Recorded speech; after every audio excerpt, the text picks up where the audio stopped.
Greetings, I am Aaron Shook, and I am joined by John Alex. Greetings, I am John Alex.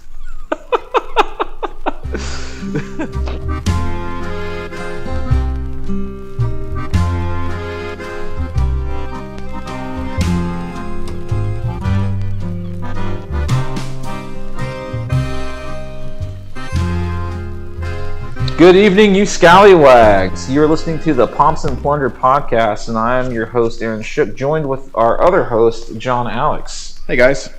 So this is our first episode with this, and what we want to do is kind of bring a barbershop experience to the podcast. We're both dudes with ADHD, and this is probably going to go off the rails All the time. all the time. You want to kind of explain?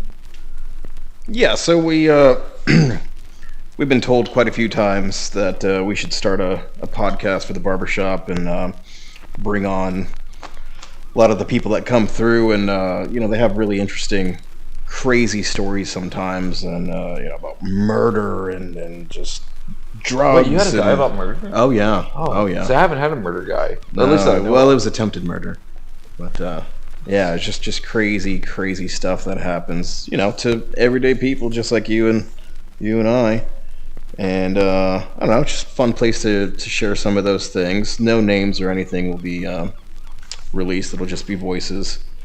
Unless they want to. Unless they want to. Well, everything's going to be on a consensual basis. Like, we're not going to record people. We're not going to record people without them knowing. Like, if someone starts telling us a story, we're going to be like, hold up. We have a podcast. We want to throw this on here. Would you be cool with that?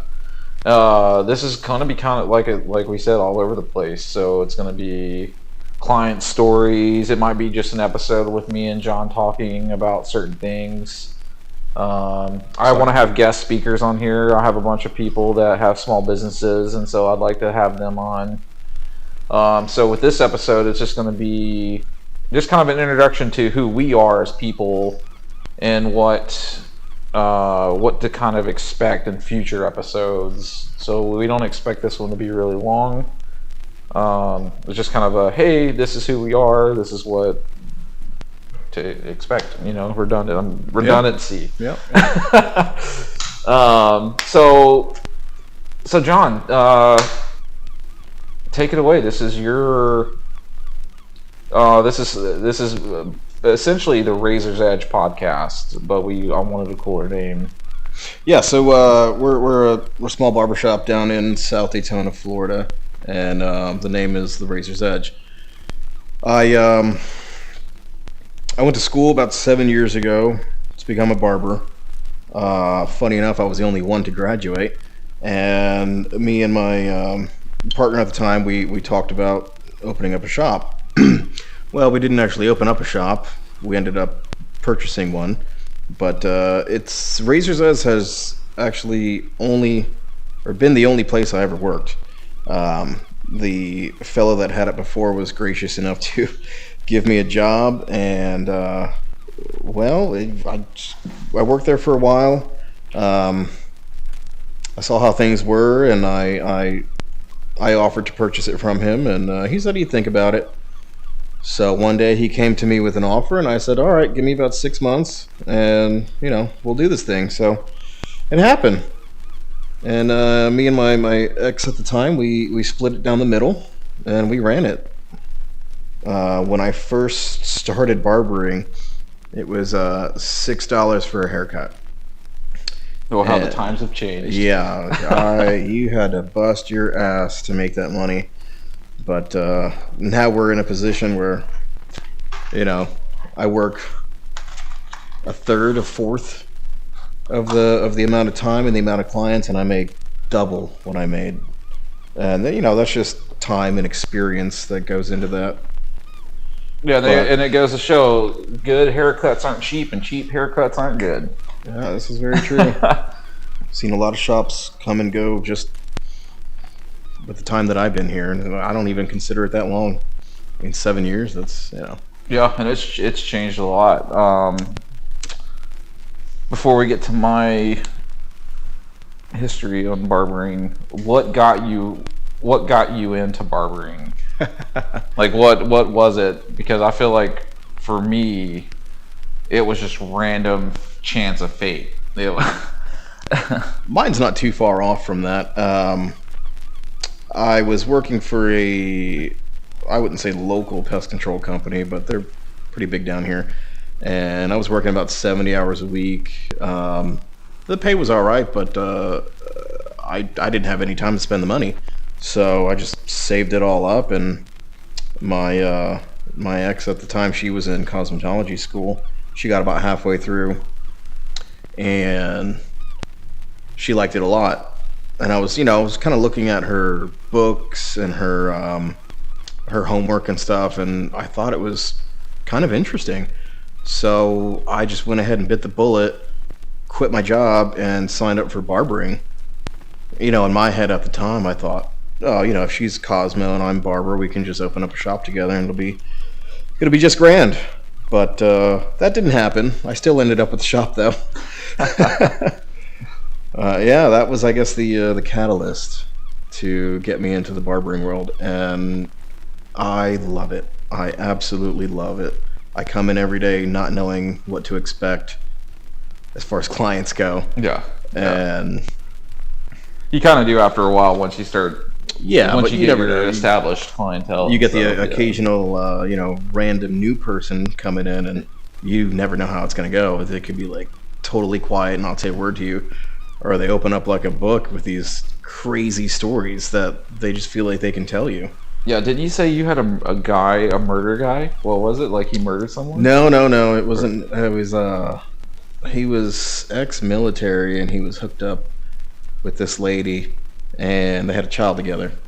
And I believe the lady, she split off from him, got with a woman, and between her and this new woman, they choreographed his murder, or attempted murder.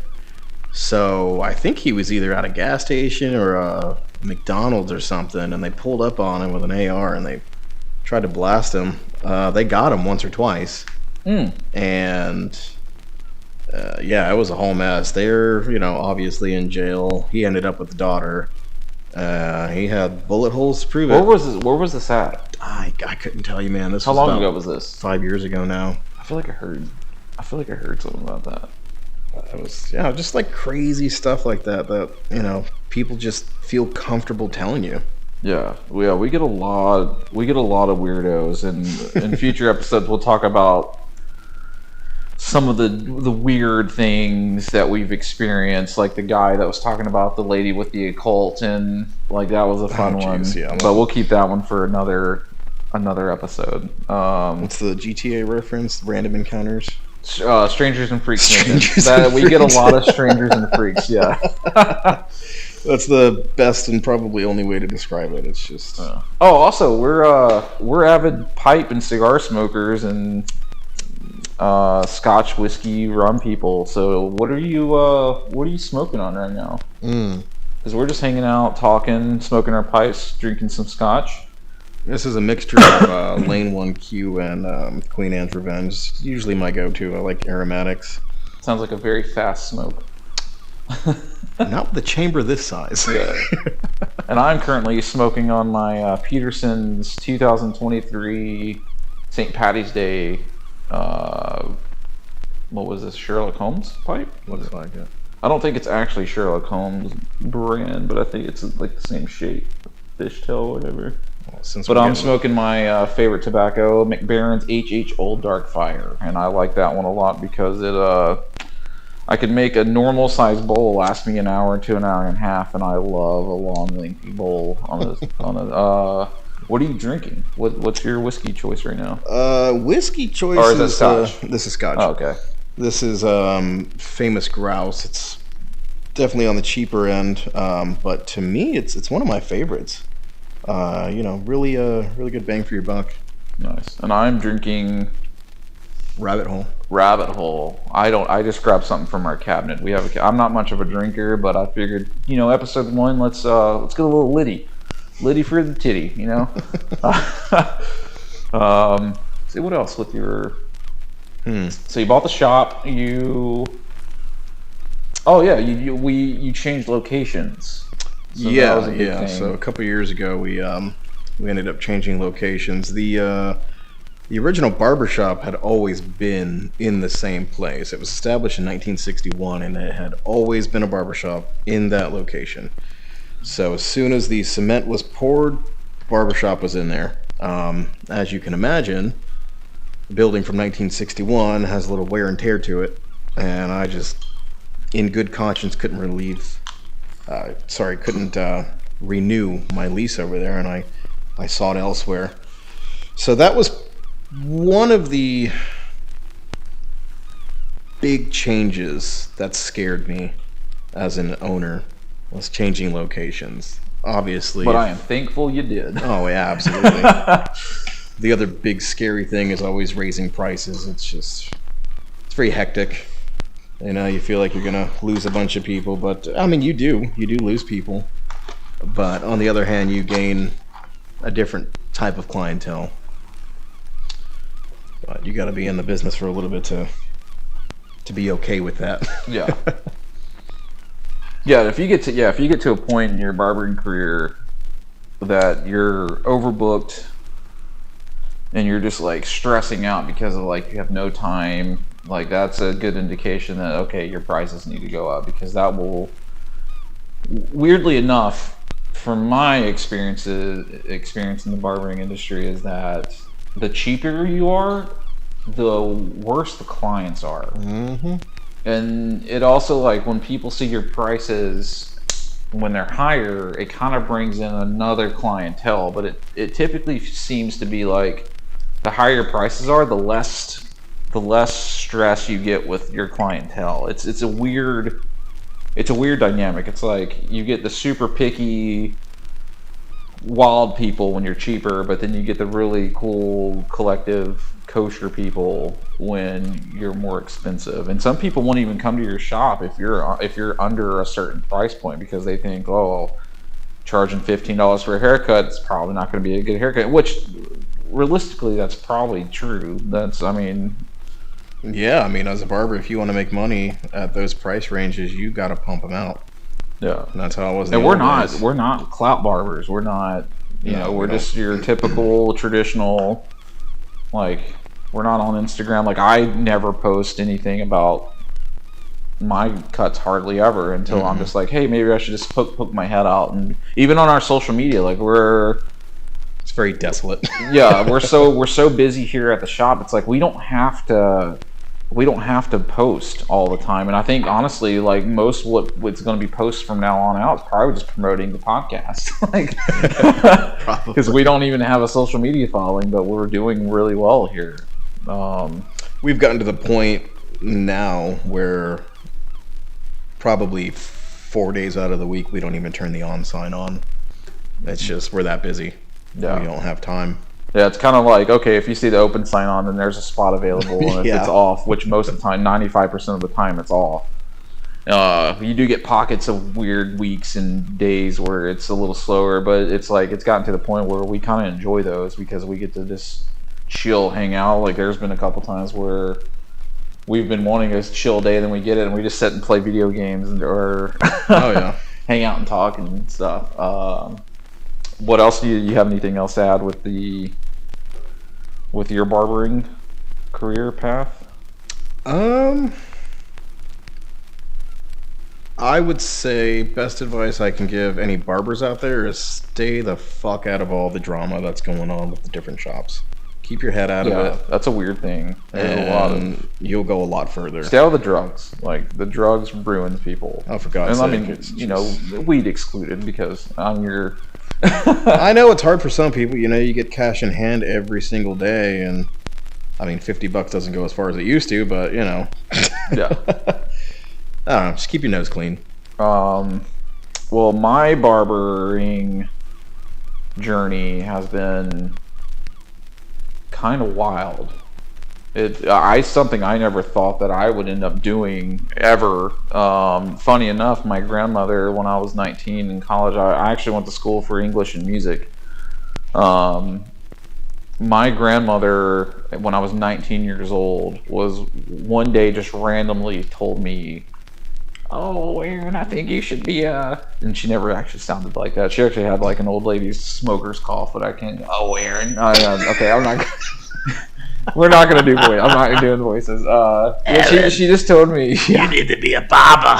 Yeah, that's essentially. She didn't have a trachea, but that's essentially what she did. She's like, oh, I think you would be a good hairstylist. And I don't know where she got that, because I had never, besides like shaving my own head or buzzing my, like I literally would just put like a 2-guard on or bake my head, all throughout middle school, high school.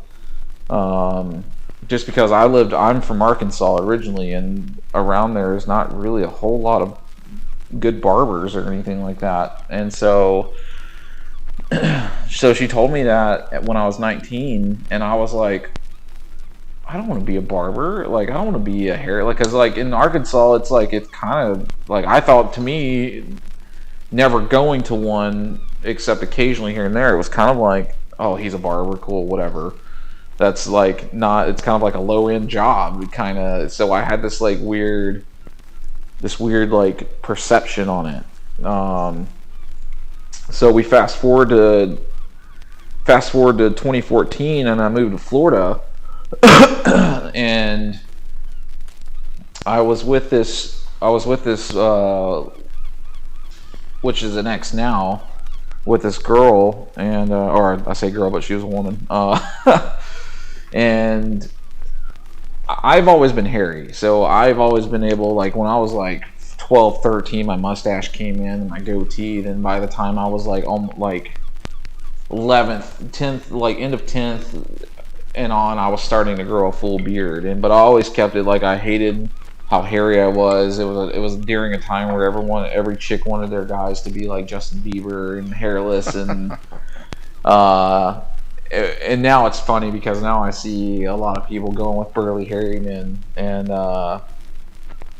so I just always kept my head shaved and shaved my, well, actually I couldn't shave my mustache when it first came in, because my mom thought the myth that if you shave it's going to make everything grow back, and that's a myth. Shaving an area doesn't cause hair to grow thicker or more. So if you're sitting there thinking, oh, if I shave my beard it's going to grow in thicker, no, that doesn't. It's genetics. It's all genetics. Had an argument with a fella about that. Yeah, don't listen to that. So I moved to Florida, got with this woman, and she wanted me to grow my beard out long, because by that point I had a little bit of hair, I was styling it, and I grew a short, close to my face beard, and I kept it like that because I thought it was the easy way to do it, because after a certain while it starts itching. I wasn't aware of beard oils or balms and stuff at the time. I didn't know anything about it. I never was a barber, never really been to one. So look at you now. You got your own line. Yeah. Now it's like, yeah. Oh yeah. Selfish plug here. This podcast is brought to you by Shook's Apothecary. It's my own beard balm and beard oil brand that I actually started a few years ago. Stopped for a while, then by popular demand and people wanting it back and me actually having time to do it, I started again. So later on I'll talk more in depth about that, but because we have ADHD, I'm trying to stay on track for this episode. So yeah, I started growing my beard out for this chick I was dating, and it just started getting crazy. Like, my beard grows very round and very fluffy if I don't do anything with it. So I was working retail, and I was managing a clothing store in the mall, and this was during the time I started growing my beard out. So I actually saw a dude walk in with the type of beard that I wanted, and I just walked up to him and was like, hey man, what do you do? Because I'm trying to grow my beard out. I want it to look kind of good like yours. It's nice shape, has a good, feels nice. And so he, crazy enough, had a barbershop card, his barber on hand. Huh. And so I went to the barber shop over there,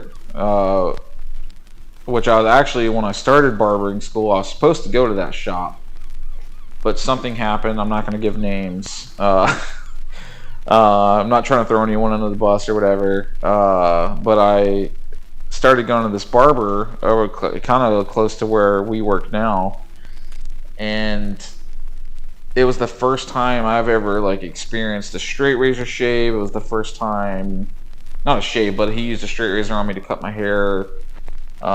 He shaped my beard up really nice. He used a straight razor on my cheeks, and that just like blew me away. I've never experienced anything like that. I knew about straight razors and stuff like that, but I thought it was kind of a lost art. But it was the first time I experienced, because no one in Arkansas that I knew was using those. So even then, at that time, I wasn't even like expecting to be a barber. It wasn't anything that I wanted, that I desired to do. I was still fresh in Florida. I was managing a retail shop, and then I ended up moving back to the surf shop I was at, Maui Nicks. I was there for about 4 years as a manager. Hopping between the main store and the mall store, depending on the season. And so I just kept going to the same guy. I was kind of a 3-weeker, sometimes a little longer than that, because just depending on finances and whatnot.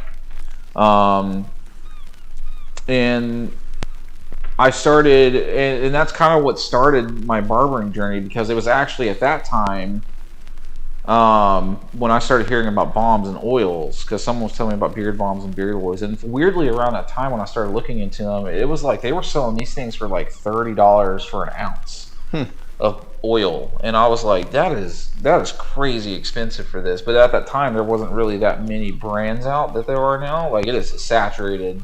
Like, I don't expect to make, a living fortune off my beard balm. I just do it because I'm a barber and I care for people's beards, and a little extra cash in the pocket. Yeah, your clients like it. Yeah, clients like it. It's made by a barber for people.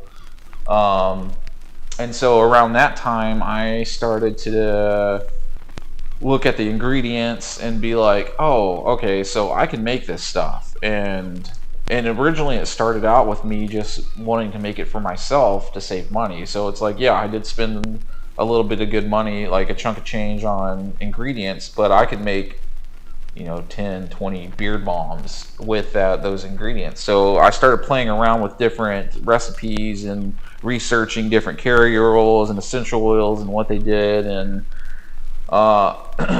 started looking up different recipes that a lot of people had, and kind of started putting my own like twist on them and like seeing what worked. And I remember making my first beard balm, and it was like a hockey puck. Like, I couldn't get it to melt. I couldn't. But then weirdly, the second recipe is actually the recipe we use now. I was like, what if I tweak something like this one thing? Because I felt like that was the problem, was beeswax. I used way too much beeswax, and then then it got the consistency that I wanted, because I was using Grave Before Shave. Actually, no, I started using Grave Before Shave afterwards when I stopped using beard balms. But I noticed like that brand was kind of the same consistency as my brand, and I really like that brand. Like, that's probably one of the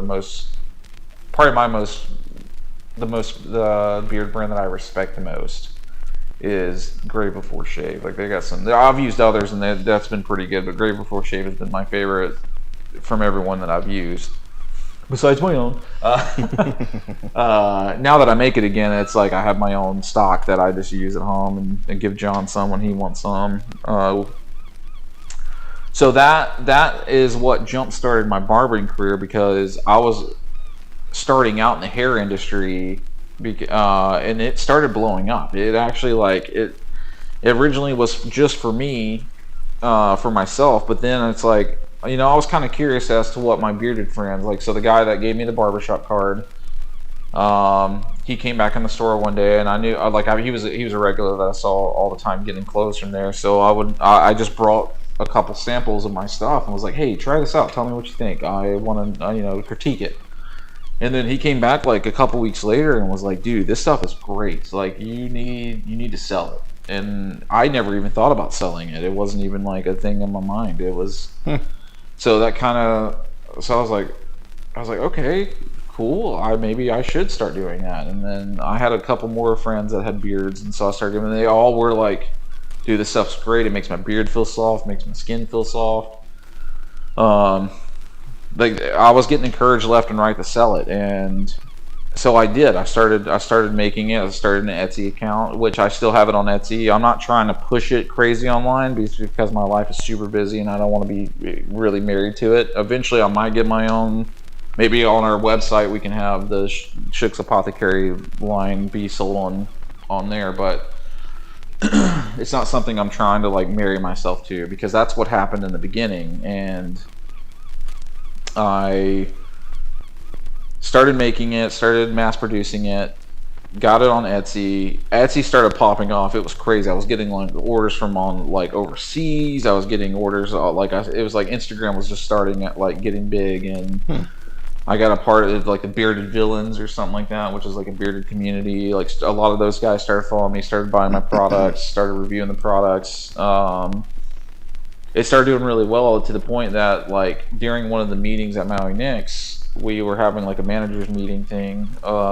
They pulled me to the side. They were like, "Hey, we want to talk to you after the meeting." And me being a paranoid, anxiety-induced guy, I was starting to like freak out that I was getting in trouble. But they were like, "Hey, we've been hearing a lot about your beard products, and we want to start carrying it." So it was like, holy crap! Like this big, I don't know if they're $1 billion store, but they have to be, because during the summer we would sell like $10,000 worth of merchandise in like a week. Like it was. I don't think $1 billion, maybe. Yeah, I think they were like $1 million company. $1 million. Because they have multiple stores and they've been around since the '80s. And so I was taken aback by that. I was like, holy crap! Like, okay, so now I was starting to get serious, where it was like I was having wholesale sheets, I was having inventory, like they were buying the product from me in bulk, and then they giving me the inventory sheets and giving me checks for the product. And then another company, some store, I can't remember the name of the store, it was in Las Vegas. It was some like men's what kind of store would you call that, like the Oak and Ads? Do you remember Oak and Ads in St. Augustine? I don't. It was like a men's like boutique store or something, like boutique.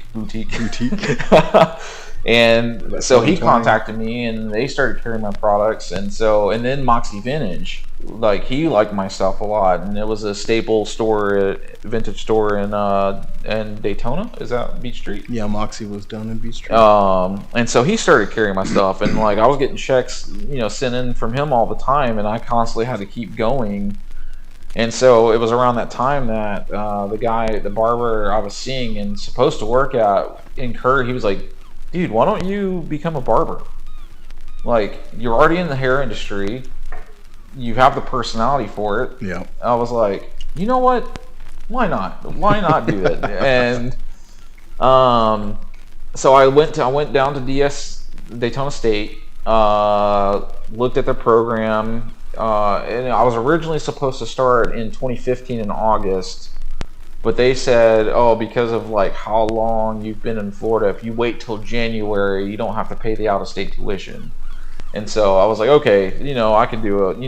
It was like around June, July. Probably a few $1,000s difference. Oh yeah, it was crazy how much difference it was. So I was like, oh yeah, we're definitely gonna wait. We're definitely gonna wait till January. So I was originally supposed to start in August. And then I just waited. I think I waited like 6 months to start. So I started my journey in January of 2016. And then during that time, I was with not the ex that made me grow my beard out, but the ex that I had a kid with, but found out the kid wasn't mine. That's when we were having the kid. We had the kid. And that's another crazy story. If anyone wants to go deep dive into it, we can talk about it one episode. But it was a crazy time. But it was around that time I started barber school in 2016 January. We just had the baby. We actually had her on Christmas. And then so I was working full-time as a manager at the surf shop, full-time student, full-time dad. So something had to go. I was getting super overwhelmed by everything, and of course the first thing to go was my beard brand. And because I was like, I am not making enough to justify how much time I'm spending on it. It was doing well, but it was doing too well that it's like I needed to let something go that wasn't detrimental, and so my normal job was what was more important. So it was like I was like waking up. I can't remember. Morning class was like 8:30. Oof. It was like 8:30 or something to like 2:30 or 3. And then I was working the night. I was the night manager because of school, so it was like I was working till like 3 o'clock, and then or going to school till 2. I can't remember if it was 2 or 3. And then that would give me like a 30-minute to an hour interval. Yeah, I think it was till 3. Get out at 3. Get to my mom's house because I was still living with her at the time. Change into my work clothes, and then go from 4 to 11, closing the surf shop down. And I did that for a full year straight. And then when I didn't have work or school, I was helping take care of the baby. So I was kind of going back and forth between my mom's house and then my ex-girlfriend's mom's house for a whole year, and that was super stressful. So during that time, the guy I was supposed to go work for, he got arrested, and I'm just gonna leave it at that. And it was actually my co-manager at the surf shop was like, "Hey, you see your boy got arrested?" And I was like, "Wait a second, what are you talking about?" So he showed me the mugshot and what he got arrested for, and I was like, "Okay, well, if I have a daughter, I have to think about. I don't want to be included, with someone like that. Like that's not me. I'm not a druggie, guys. Except the weeds. I promote the weeds." And then it was during school I met who I thought was a friend in school, and I'm not going to give the satisfaction of like who I worked for before working with John, because they're not worth it. They were super toxic. So anyway, I'll get to that. Met the guy who ended up owning the first shop, and if you guys want to go down a deep dive and find out who I worked for and what happened, I'm not closed off about it, but I'm just not going to give them the satisfaction if they hear this podcast and me talking about them. So it actually started out pretty cool in the beginning. I met this guy. He was like, "Hey, me and this one dude want to go in and start a barbershop. We love your attitude and your personality, and we'd love to have you on board." And so it was one dude who was completely booked out all the time, and he was wanting to create a team. And in the beginning, it was great. I helped build that shop free, I might add. So while I was going to school, raising a daughter, working full time, I was when I had any free time, I was like destroying the wall, putting down floors, helping them paint, decorate, putting up the light. Like I helped these guys build this shop that ended up becoming a super toxic environment, and a lot of betrayal. And they ended up kicking me out in what year was that? 2021? 21, yeah. Yeah, 21. John over here was trying to get me to leave because I was miserable to begin with. Not in the beginning, but when things started kind of unfolding and seeing how they truly were, I met John through our other friend Ben, who will probably be on this podcast multiple times. He might be another like secondary co-host or something like that. He's a wild dude. Little Benny Bear. He definitely will be someone you guys will get to know for sure. So Ben was like, "Oh, you should meet my buddy. You should meet my buddy John. We went to school together. He's a pipe smoker. I think you guys will get along well." And I think it was his birthday party that you and I met, and we just hit it off. It was a great time. So he was trying to get me to come over there, but it was a scary time because I was kind of like brainwashed into thinking like, oh, if I leave this place, then I'm going to not do well. Well, and the other fact was my shop at the time wasn't to the caliber it is today. Yeah, that was another thing too, is like location of shop. You had a bunch. Yeah, you were by like a Quick Mart or something like that. Yeah, it wasn't a great location. It was like the neighborhood barbershop. But our prices were a lot lower than what you guys were charging, and you would have had to work a lot harder to make the same money. Yeah, so there was a lot. Yeah, there was a lot of factors that were hindering Plus me. the drive. Yeah, the drive too. And funny enough, me and him lived actually like 5 minutes from each other. Like At one point, yeah. Yeah, I was living where I was living with the shop, and he was living in the same town but driving to South Daytona. But yeah, I remember our first like hangout at your house. You popped out a bottle of whiskey and was like, "Hey, I'd like for you to be on my team," or something like that. And it was it took a couple years, and I wanted to leave a long time before then, but it was just like I had a good clientele. It's hard to step away. I understand. It was, yeah, my clientele kind of kept me there because. But it was miserable. I'd walk into work and it was just super toxic, and I never wanted to talk. I just wanted to get in, get my shit done, and leave. And that was kind of my thing. But then, out of the blue, they just let me go. It was devastating because I've never been. I wouldn't really say fired. Was I fired? You were let go.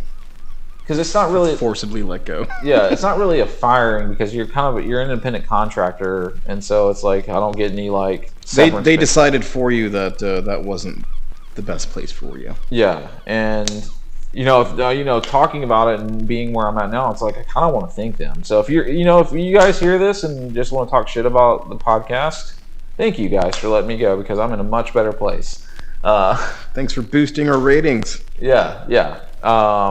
But it worked out because when I got let go in 2021, Papa took you in. Yeah, and it was a blessing. Like I was heartbroken, and that's kind of like I took a 2-week hiatus from cutting. It was a heartbreaking situation because like I helped build that shop. I watched it grow, but just the betrayal and like how nasty and stuff they were, it was heartbreaking because it's like. I consider these people my brothers, and then it's just like they just go ahead and just like slap me in the face. But it kind of worked out because of the situation and how it happened. It caused a lot of my clients and actually a few of their clients to like be like, "Yo, what the fuck did you guys do?" And like a lot of my people followed me, and to the people that have followed me here who are listening to this, thank you. Like I appreciate you guys a lot more than. I'll probably lead on. But when I left, it was like I had like 2 or 3 other shops like hear the news and like instantly were trying to get me to join on with them. But I told them I was like I already have a place that was already wanting me, and I want to go with them, and I'm glad I did because now I'm here and. A lot happier. We're starting this podcast, which I'm actually also kind of like it's kind of a personal thing to do as well because the place I was at previously kept talking about doing a podcast for years, and I was like, it'd be fun to get a podcast going and be like, haha, I did it and you guys didn't, But yeah, so I've been here 2 years. Yeah, I've been here 2 years now. I am ecstatic. Like it is a very much way better environment than what I was in. I can be myself. I'm happier. My clients even can tell that I'm happier. We kind of made it a man cave for us, like a hangout spot. Like we'll hang out and drink whiskey and smoke pipes and cigars and play video games and just shoot the shit with people, and it's real fun because I get to be myself and John gets to be himself, and there's no walking on eggshells, which is something I really enjoy. Well, I figured if we're gonna spend 8 to 10 hours in the same place, might as well make it comfortable, right? Oh yeah, absolutely. And you've been a great friend and a great brother to me, and I kind of joke around with people when people ask, like, because a lot of people think both of us own the place, and I'll tell them, no, Joan owns it, and I kind of joke around, like, if he's Captain Jack Sparrow, then I'm Mr. Gibbs, or Captain Hook and Mr. Smee, because I joined on and kind of, like, changed the whole structure of the shop, in a sense. Yeah, a little bit. I would say, I guess archaic is the word. Yeah. I had been brought up in the barbering industry, and top. Yeah, we really had two different upbringings. Yeah, mine was very old school and traditional and very conservative. I don't mean that in the political sense. I mean in the changes scary, and you shouldn't do that too much because you'll lose clientele. Which is an okay way of thinking about things if you are content with how things are. But if you know me, I'm never content with how things are. I always want more. I think that's both of us. Like, it's like, what's that, the theme song for the Vikings, This Will Never End Because I Want More? You started off kind of in like it was like an like old man, churn and burn kind of environment. Yeah, it was. Like I said, it was $6 haircuts. You're in and out pretty quick. A lot of old heads, a lot of old heads, but that's all right. I was first starting out. You fuck up an old head, you don't really feel bad. Yeah. And I started out, which I'm thankful I started out where I started out, because like, even though the place was toxic, the guy who started it all, which I don't want to give them the benefit of telling their names and stuff. Fuck them. Oh, I get to edit this and put little dolphin noises and the cuss words and stuff. I don't know. Is that a thing in podcasts? Is that what they do? To not get a? I don't think so. I don't know if that gets. No, this is a barbershop podcast. We're going to curse like sailors, and I'm not. You know what? I'm not ashamed of it. Don't let your kids listen to this. But no, I have to thank him, because he was a good barber. He was a great barber, great at cutting, and he taught me. Like, and that was his thing. He wanted to teach skill, and that's the thing. You can teach skill and not personality. And that's been kind of the hard thing, because it's just been me and John for what, a year and a half now. No, it's about this month was a year. It's a year, yeah. And we just there's a lot, like, barbershops and tattoo shops kind of have like the same types of personalities. Like, they kind of mesh as far as how people are. You get a lot of people who are like partiers and do drugs and but I guess that could be technically any. I mean, you are your shop. Yeah, I think is what it comes down to. If you are the partier and you want to go out and do all these crazy shit, you're gonna get that type of clientele. Yeah, and so we had some other people here, but they just didn't work out, and so it's just been me and John for the last year, and we've been so busy that we want a third guy, and luckily we got a third guy that started out as a client. His name's also Aaron, and he should be May? Yep, little baby barber in May. Yeah, and it was like he started out as a client, but he's had kind of like a passion for hair. Great dude. Really excited to have him on board, and that's the thing. It's like, even though he's never been a barber or anything like that, we like his personality. He meshes well with us, and when he starts working with us, he's probably going to be the third host on this, talking about stuff. Him and his wife own a nursery, Botanics in Bloom. So if you're a plant person like that, look them up. They're great people, very nice, very sweet. And that's the thing, like, he's been under our shadow, or not shadow, that sounds kind of too... Wing. Under our wing, yeah. Because I'm not a stickler. Like, yeah, I want you to do good haircuts, but I'm not going to sit there and hound you. Like, if you want me to help you, I'm going to help you. Trial by fire. Yeah, trial by fire. Like, I'm going to watch and be like, okay, hey, this is the problem. Like, do you want help, or you want to figure it out yourself? Yeah, and and to me, there's no stupid questions. So with that kind of stuff, and I don't get pissed off when no stupid questions. You have a stupid question? Is this felt? No, it's not. It is now. Oh, and that's another thing you'll get on this podcast is funny dad jokes. We might have a dad joke segment. Well, just say dad jokes. They're not always funny. We think they're funny. Yeah. Yeah, that's true. Yeah, it's like I don't trust stairs. They're always up to something. Damn fucking bastards. But yeah, so we got Aaron coming on. I'm excited for that. That's kind of my barbering that's kind of my barbering story, and I don't know if that was too long or if that was a good amount of talking. It's an intro. Yeah. I've been in the barbering industry almost 10 years now. I'm going on my 8th year, starting January. Lots of growth. I can't believe I've been doing it that long. It's weird. And one thing which I feel like you can agree with is there's weirdly, I think I've heard where barbers have a good life expectancy because we're on our feet all the time. We get to talk to people all the time. It's not a stressful job. I mean, there are times it can be stressful, especially with starting out when you're doing skin fades. That's a very stressful time. But once you get that down, it's fine. You get asshole clients, but luckily with how we work and do things, it's like, okay, I'm not going to deal with you. Get the fuck out. Like, yeah, we have very creative ways of making that happen. Yeah, and we're at a point now where we can pick and choose what we want and who we want, which is a very thing. Like, I'm thankful that's how our dynamic is, and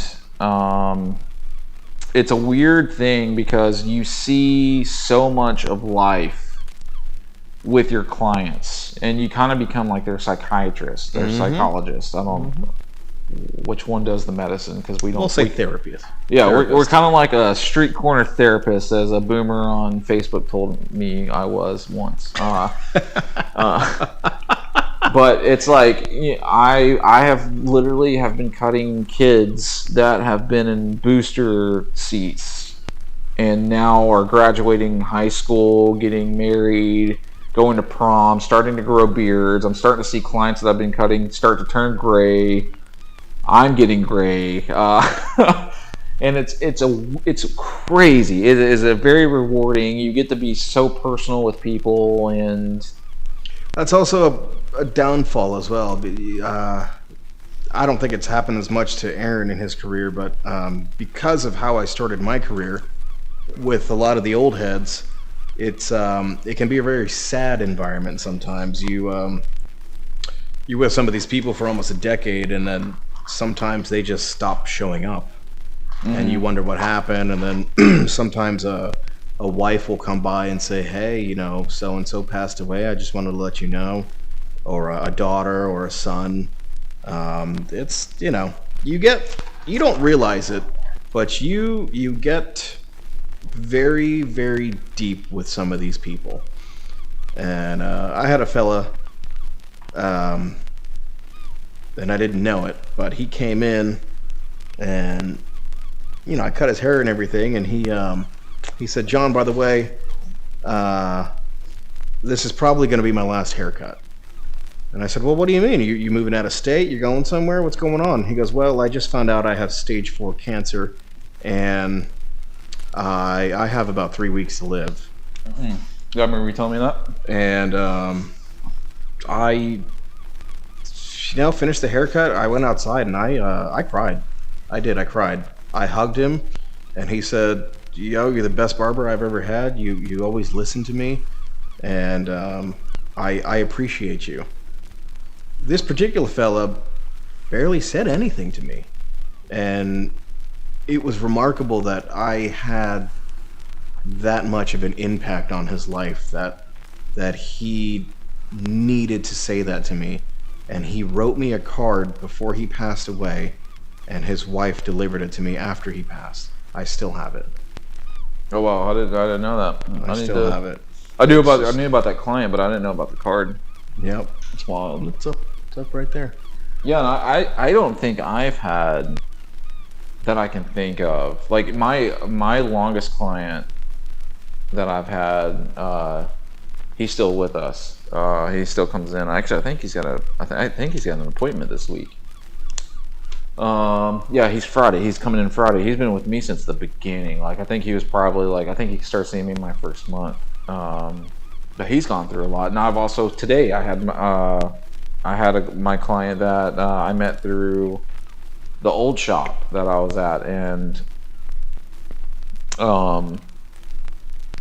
I started cutting him. He was really healthy, and he got diagnosed with cancer, and he survived, thankfully, and he's still with us today and doing great. And it's crazy to see that. Like, I've seen people get married. I've also seen the same people get divorced. You know, families that I've like grown up with get because I started out in a more bougie type shop, which now we're kind of more of a bougie shop too.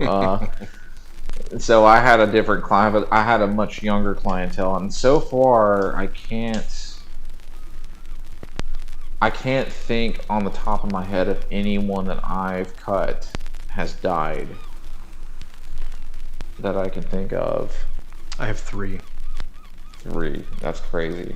And another thing with barbering is like clients can actually put you in their will to cut their hair in post-mortem. So that is something that we can do. We can go to the funeral home and do their last haircut for their. I haven't done that yet. I would be honored to do it if one of my clients ever, croaked. But I'm not wanting my clients to die. Like, it's better for business. Yeah, it's better for business. Yeah.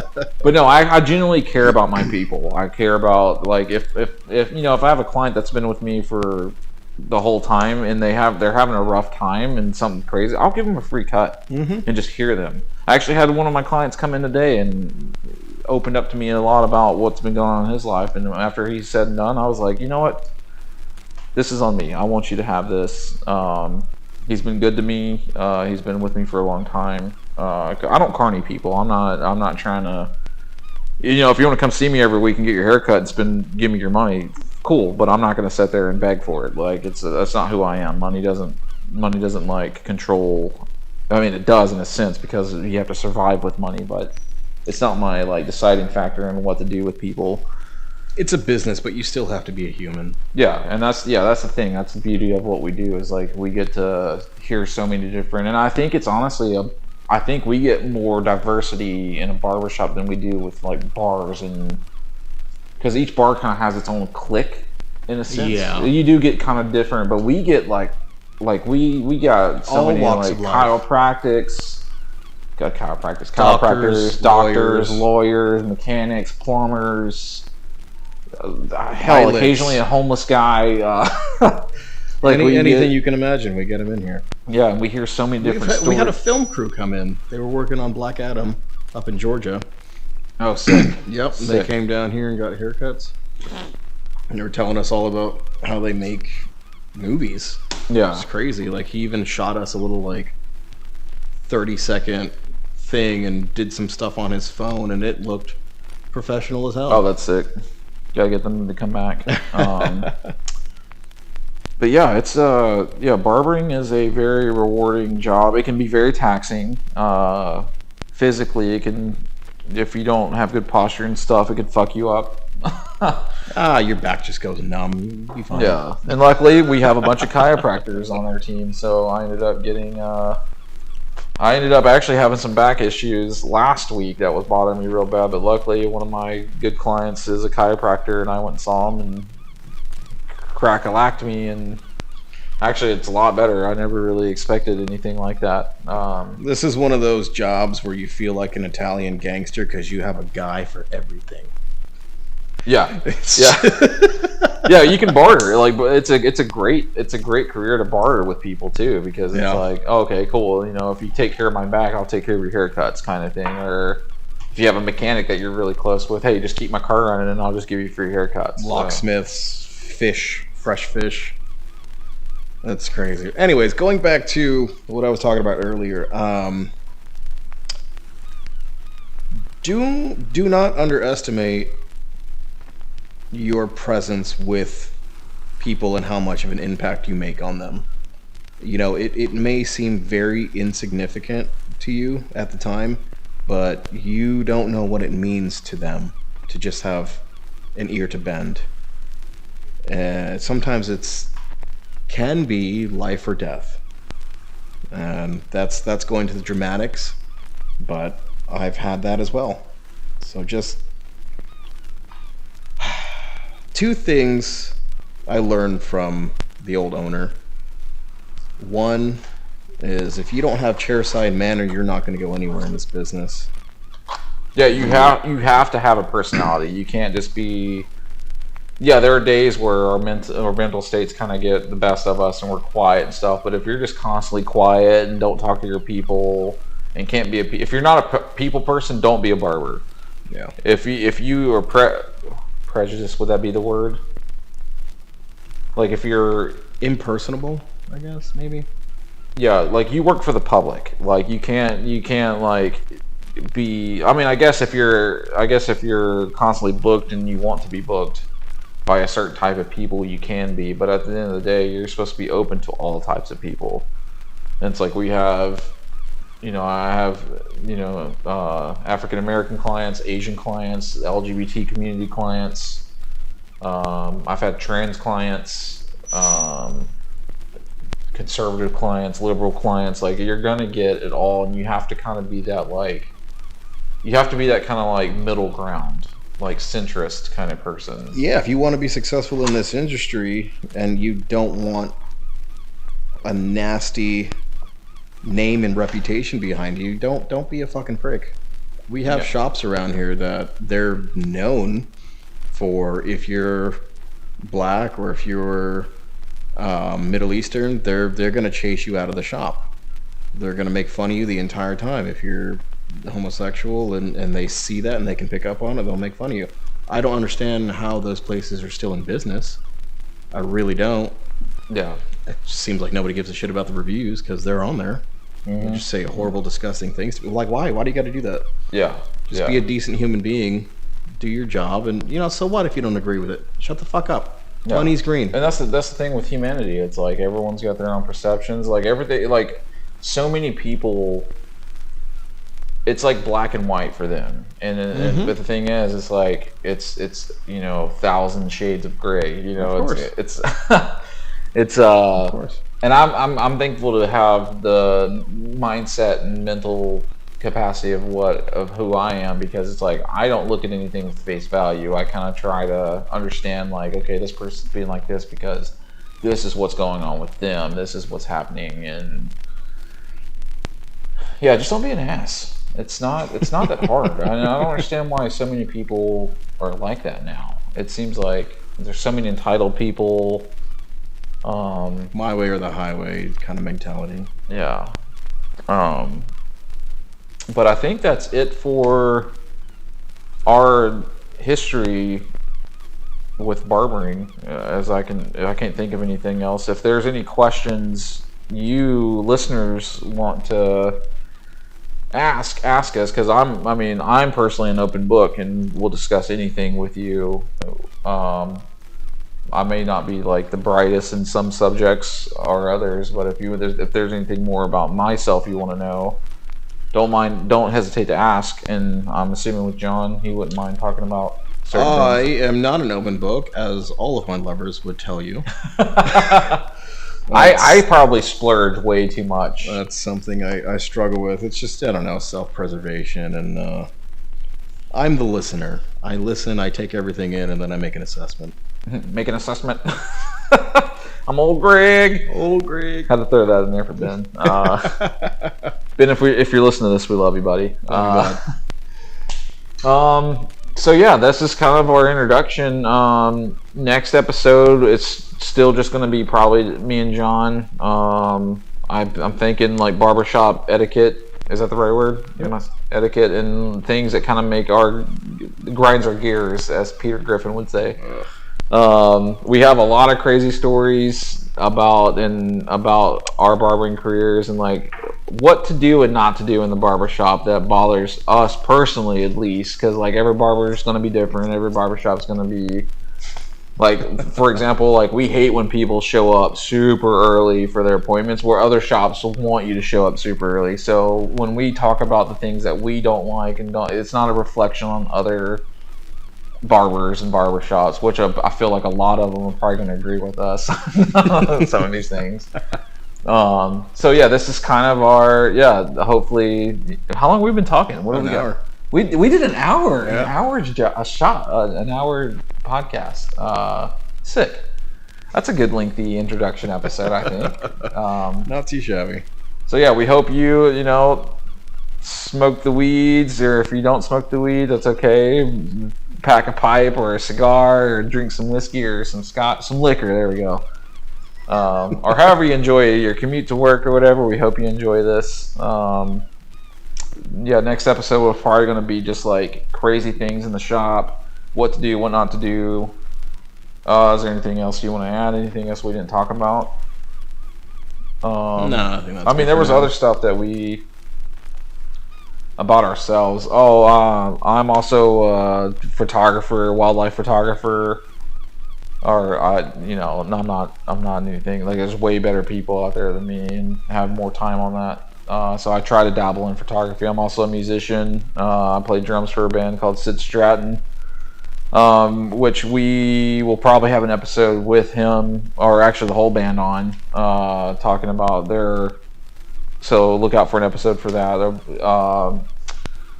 My goal is to get other businesses on here, local businesses, and to have them talk about like their, how they, like, I want to have clients on and talk about what they do. I know we have a lot of Palmer students, so it'd be cool to get a few of those guys in here and talk about like their experiences, their career, decisions, and yeah. We want to. This is gonna be a all over the fucking place podcast because we're two dudes with ADHD. Squirrel! We're two dudes with ADHD. We might lose our train of thought. We might start in one subject and end up in another subject. These podcasts aren't going to be consistent in timing, so we might get you might get 2 episodes in a week. You might get 1 episode in a month. You might get 4 episodes every. You might get an episode. You get what you get. You get what you get, and if this blows up, becomes popular, and people want more of it, then we can decide if we want to start getting on a schedule. But at this point, we're just gonna do it when we can because both of us are busy all the time. I honestly don't even know why I decided to start this podcast because it's another project I got to add on my list of things. But I love talking with John. A lot of people love hearing what we talk about in the shop, and that's kind of what we want to do. So we're trying not to put a lot of stress on the podcast with us. We're going to be super simple as possible. Maybe sprinkling some men's mental health in there too. Yeah, definitely men's mental health because we both suffer from. I suffer from ADHD, hypochondria, anxiety. I'm sure you got. I know you're ADHD. I am, a little bit there. Depression in the past, not so bad right now. Pretty happy. Also depression with me as well, but a lot of that. That'll be a topic for another day because I have a crazy story with that stuff to you. Is there anything else you want to add, Mr. John? I just want to say thank you guys for listening, and we appreciate everybody. That's why we're doing it. It's for you guys. You wanted it. You're gonna get it. Yeah, and we hope you enjoy it. If you have any questions pertaining to next week, next episode. If there's anything specific about the barbershop, I mean, and that goes with any episode. Like if we get a question that we see and we're like, oh, that's a good question, we'll cover it. But the next episode's going to be, like I said, barbershop do's and don'ts, things that bother us. So if there's anything specific that you want to know about that we might forget to cover, ask us, and we'll try to cover it as best as we can. We might even have episodes where it's just movie reviews or video game reviews or I don't know. It's going to be all over the place. Think of this as like this is a barbershop podcast, but it's also an ADHD podcast. Squirrel. I don't know. We have different interests. Firearms, tobacco. Basically everything in the ATF. Yeah. And I'm a big Lord of the Rings fan, so we might have an episode just on Lord of the Rings. Fountain pens. Yeah. Shit. But yeah, this is episode 1. I am your host, Aaron Shook, signing off with John Alex. Signing off. Sick. Appreciate it. Check in with you next time. Bye.